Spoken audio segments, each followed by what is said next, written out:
دھوتی اور بیٹی دن رات ماں دن بھر لوگوں کے گھروں میں برتن دھوتی اور بیٹی دن رات کتابوں سے چمٹی رہتی۔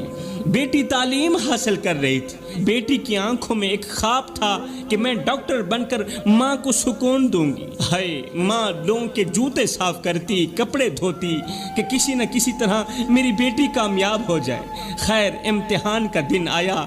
ماں نے سادہ سا دوپٹہ استری کیا، بیٹی کو لپٹا کر کہا، میری بچی تو بس کامیاب ہو جا، جا امتحان دینے، تو کامیاب ہو جا۔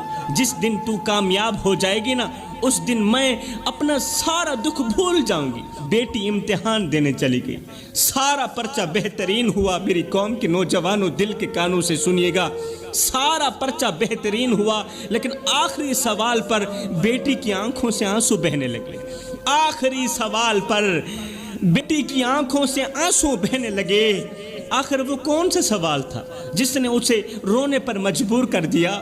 سوال یہ تھا کہ ماں کی قربانی پر نوٹ لکھیں۔ سوال تھا ماں کی قربانی پر نوٹ لکھیں۔ ہائے، یہ سوال پڑھتے ہی قلم کانپ گیا، الفاظ ساتھ چھوڑ گئے، اور بیٹی نے خالی کاغذ پر روتے ہوئے بس اتنا ہی لکھا کہ میری ماں کی انگلیوں پر چھالے ہیں۔ اس نے روتے ہوئے بس اتنا ہی لکھا کہ میری ماں کی انگلیوں پر چھالے ہیں۔ میری ماں آج بھی میری خاطر لوگوں کے جوتے صاف کر رہی ہے۔ میری ماں آج بھی میری خاطر لوگوں کے برتن مانج رہی ہے، لوگوں کے کپڑے دھو رہی ہے۔ بس روتے ہوئے یہ 2 لائنیں لکھ کر بیٹی نے پرچہ چھوڑ دیا، واپس گھر آ گئی۔ جب نتیجہ آیا تو وہ بچی پورے شہر میں ٹاپ کر چکی تھی، لیکن افسوس اس وقت ماں نہیں رہی تھی۔ بچی پورے شہر میں ٹاپ کر چکی تھی، لیکن افسوس اس وقت ماں نہیں رہی تھی۔ نتیجہ آنے سے پہلے ہی ماں ہمیشہ کے لیے خاموش ہو گئی تھی۔ وہ بچی جس نے کامیابی کے خواب صرف ماں کے لیے دیکھے تھے، آج اس بچی کا سر ماں کی قبر کے پتھروں پر رکھا تھا، اور آنکھوں سے بہتا ہر آنسو یہ کہہ رہا تھا، ماں میں کامیاب ہو گئی، لیکن تو کہاں چلی گئی؟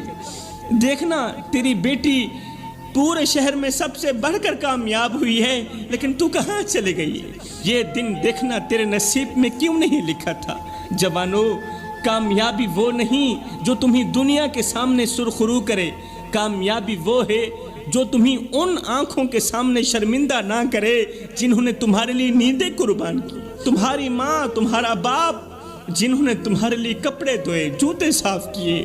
جوانوں، یاد رہے، دنیا کی ہر کامیابی ماں باپ کی آخری سانس کے بعد بے معنی ہو جاتی ہے۔